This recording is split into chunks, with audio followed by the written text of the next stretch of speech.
I took one huge hit and held it in for a good 15 to 20 seconds. I felt spit welling up in the bottom of my throat directly from my lungs, black phlegm. Images of acidic bubbling eating away at my esophagus filled my vision as I stumbled across my room, tripping on things, staggering for the bathroom. Black, tainted spit filled my mouth and bubbled out of my sinuses. I was frothing compounds like a dog with rabies.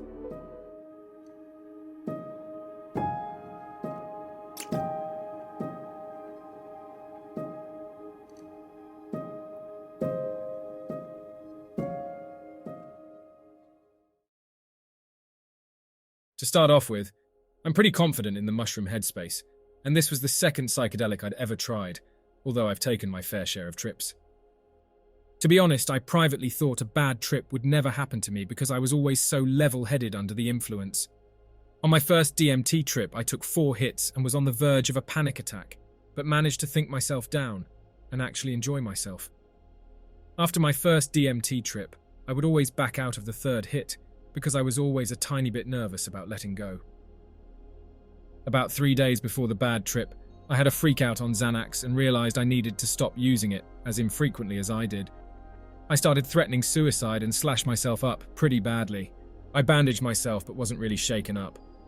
My girlfriend was worse off than me because she had cutting issues and she saw the dried blood caked on my arms. She left for a few days to get her head together and talk to her therapist.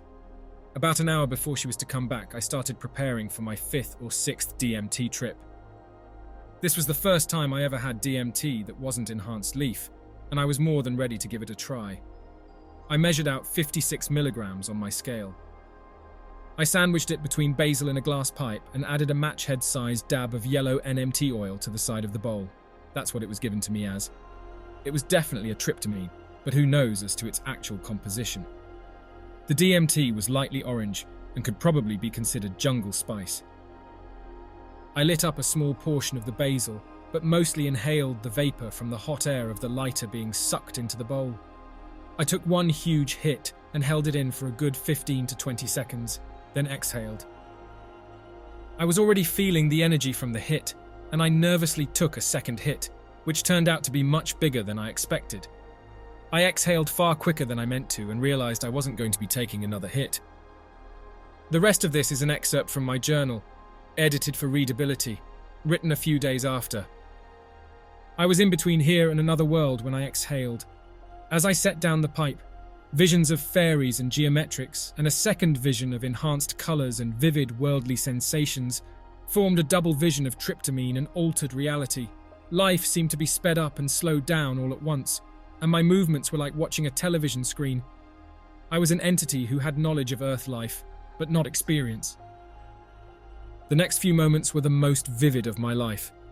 Visions of torrents and the dark web past, of mushroom sites and chemical symbols. Life was made up of chemicals, and that was one thing I'd never truly believed. Chemicals were absorbed, produced, and reduced. I had inhaled a compound, and who knew what was going to happen to me? I felt spit welling up in the bottom of my throat directly from my lungs, black phlegm. Images of acidic bubbling eating away at my esophagus filled my vision as I stumbled across my room, tripping on things, staggering for the bathroom. Black, tainted spit filled my mouth and bubbled out of my sinuses. I was frothing compounds like a dog with rabies. Predictions of internet history, drug scandals, shock media, and a crackdown on a peaceful culture flashed past. I was the martyr for the prohibitionists' cause, and I hated it.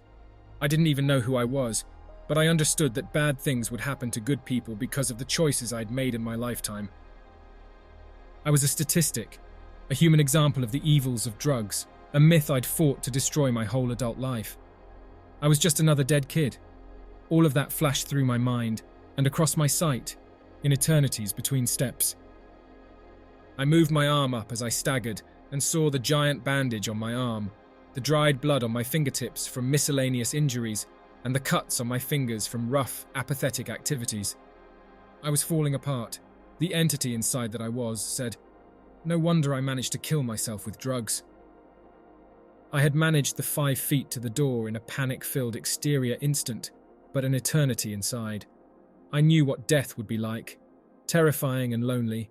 I was not afraid of dying, of being stabbed and slowly bleeding out, but of what I'd face on the other side. I stumbled, gasping and spluttering stomach bile and poison, towards a rarely used kitchenette. I jammed my fingers down my throat violently. I couldn't puke. It was over. The basic solution in my throat would eat away at me too quickly to stop now. I stumbled back to my room and collapsed. At least I would be comfortable on my bed when I died. I felt the come down and realized I just might live. I was under the influence of drugs, not dangerous chemical compositions. I went into the bathroom and jumped into the shower to try and clean some chemicals off of me. I felt the water flow off of me and viciously scrubbed myself with blood soap. I looked at the tile wall and saw a stain I'd seen frequently. A stained handprint on the wall, a colour that closely resembled blood, but is in actuality a soap stain. I filled the rest of the tile with bloody handprints and smears. It was a murder site. My journal entry stops here because after that, I gained rationality. Shortly after seeing the bloody handprints, I realised it was just a visual, and then my girlfriend showed up. I quickly hopped out, dressed, and was done with the experience, but shaken up. The only way I could describe it until this entry was, I know what it's like to die. I haven't tried DMT since, but I know I will once the memory fades. There's a lot to be learned from this substance, but I will make sure my set and setting are ideal in the future.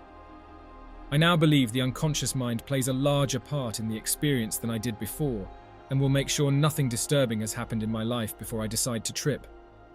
This chemical has my respect, and I'll only use pure white crystal from now on.